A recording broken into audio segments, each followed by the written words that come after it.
Hello YouTube, it's Moogle847 again, and welcome back to the Moogle Cafe. So, for once I decided, let's go ahead and do one of my first video game reviews. Now, I used to be babysat by a lot of people that had original Nintendos and all that when I was a kid. Let's face it, I grew up a Nintendo fanboy. But, my first console wasn't the Nintendo. It was, in fact, the Super Nintendo. And believe me, this is still my original Super Nintendo. Still works just fine. Well, except I broke the little piece there on the back for the power cable. So I've got a Sega Genesis game that I can't really get rid of anyway. So it becomes the Wedge. So there you go. But yeah, you had the Super Nintendo. I mean, you had your base control, so you had power, had a reset button, which it's just fun to do that. And so many times you're just that mad, you just hit that. And then also an eject button. That goes up and has these little pins here that moves the ejects the discs out for you. Or I say discs, but really what you had was a game cartridge that looked like this. And so all you did, went up, flop that in there, and then there you go.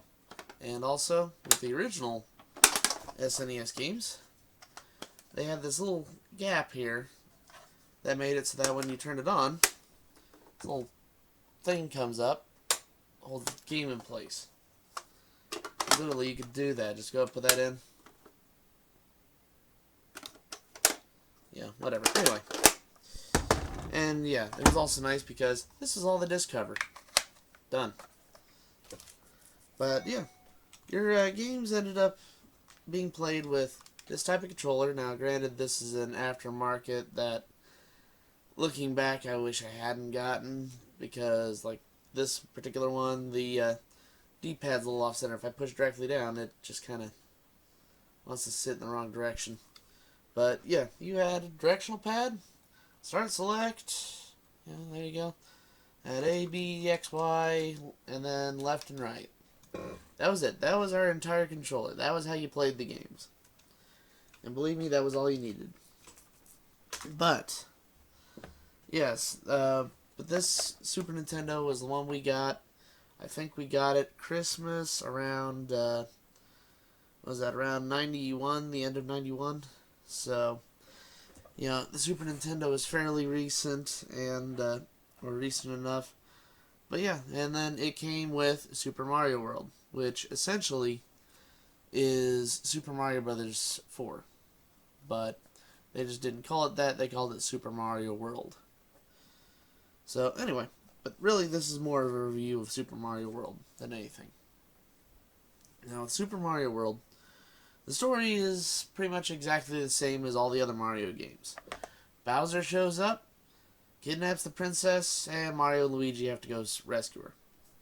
Well, with this, the idea is that Mario, Luigi, and Peach, oh yes, and even though her actual name in this was Princess Toadstool, so, you know. But I think I've heard nowadays that they call her Princess Peach Toadstool. But, you know, whatever. Anyway, so, Princess Peach is captured, and Mario and Luigi have to go rescue her. She's captured while they're on vacation at an area called Dinosaur World. And while they're there, they meet this lovely little green guy that a lot of people will definitely recognize now that we've had so many Smash Brothers games and various other games. Because yes, it is in fact Yoshi. This was Yoshi's first appearance. Well, until they eventually gave him his own little Tetris spin-off thing, you know. Anyway. But, like I said, Yoshi is there. He helps Mario out by eating some of the enemies. And, yeah, he eats most everything, except a lot of the Koopa shells. It tends to take him a little bit longer because they're a little harder to get through. But whenever he eats a Koopa shell, it tends to give various effects. Like, for instance, you can... Why is that up there? You can get... for instance, you can get... if you eat a green shell, well, you just spit it back out as a green shell. If you spit out a red shell, it comes out as 3 fireballs, where one goes straight and the other 2 go off in an angle. You have a so you've got a blue shell that'll give you the ability to have your Yoshi grow wings and fly. That's always fun. And then you have a yellow shell, which allows excuse me. Yellow shell, which allows for Yoshi to do ground stomps. And believe me, that was kind of cool as well. And then, of course, Mario has his standard power-ups. You have the Super Mushroom makes Super Mario. The Fire Flower makes Fire Mario. But in this game, you also had the Feather. And the Feather made it so that Mario grew a yellow cape. Also came from this game. And so Mario could use that yellow cape to glide. It was really a good little idea.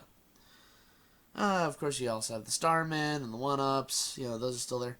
They did add a little moon-shaped 1-up that was actually a 3-up. So you pick that up, you get 3 lives. Very nice. But what you did was it was basically get Mario to the end of the level, and the end of the level looked like a goalpost, and you know, from like football. And yes, I'm talking about American football. We're not even going to get into the semantics. Anyway, so, like I said, it looks like a football goal for the field goal. But if you hit the bar, wherever you hit it along that spot will give you more points. The only thing is that if you manage to get 100 points worth, because it always gives you like a big starry value, or if you go underneath it or go over it, it just comes up as a coin. Just because it doesn't like that. It wants you to hit that bar. But, excuse me, sorry. But, once you hit that bar and you get over 100 points, you get a bonus game where you can go up and earn more lives by basically lining up boxes. And so, like I said, it's fairly fun. But you have 8 little sections of a world map to go through. Each one makes various has various levels, but definitely unlike more of the recent Mario Brothers games that have been trying their best to follow the formula of Mario Brothers 3. For once, World 2 is not a stupid desert. Seriously, Nintendo, I know you loved Mario Brothers 3. You know how much that made money. Or I know how much you made money on it, but World 2 does not have to be a desert. Seriously, pull back in Giant World. We loved that one. Anyway, so, like I said, overall, it's a fantastic game. There's still a few levels, though, that do give me nightmares on this. And even my brother could tell you, but yeah, because we wasted so much time on this game. We loved it. But the absolute worst levels were special levels that came off of Star Road. Star Road was a junction point that you could go to that made it so that you could basically go from one area to the next as a warp and save yourself some time rather than going all across the map. But when you got into Special World, excuse me, if you found the special hilltop, it took you to the Special Zone. The Special Zone has some of the hardest of the levels. And believe me, there are still a lot of people that fear level 2 in that. Everybody hates tubular. Everybody hates tubular. But once you complete the game, or once you complete that, you get an extra added bonus aesthetic to the rest of the game. It's kind of nice, but I'm not going to spoil it. I'll let you guys figure that out. But, like I said, this game was very good. It was fantastic to play.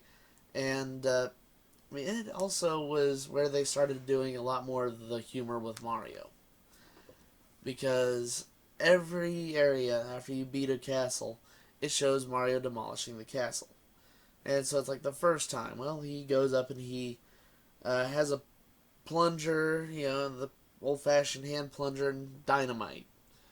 Blows up the castle. Awesome. Alright, go to the second castle. Well, he manages to jump a few times before finally getting on top of the castle and jumping it down into the ground. Okay, that's kind of funny. Alright. What's the next one you got for us, Mario? Well, he goes up and what was it?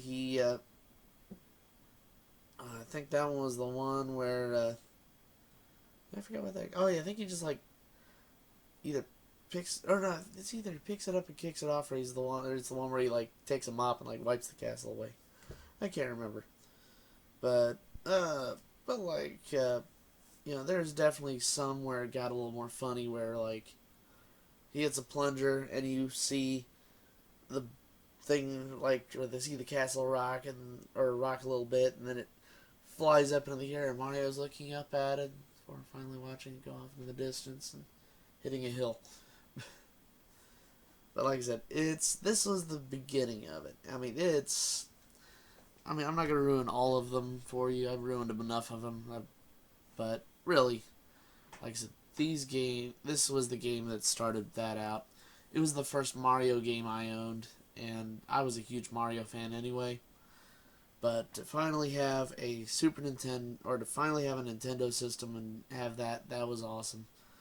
It was also cool because I was the only kid around that seemed to have a Super Nintendo.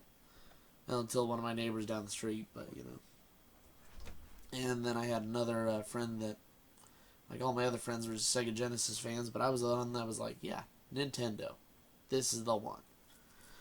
And believe me, the Super Nintendo was great for many years. I've got a few games for it, but whenever I play any game that was from the Super Nintendo era, I almost was never disappointed.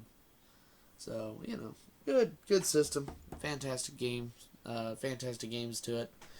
And believe me, we'll try to cover those as we go along here, you know. Alrighty, well, hey, this is Moogle 847, and we are done for the day. So, hey, I will talk to you all later. Alright, bye.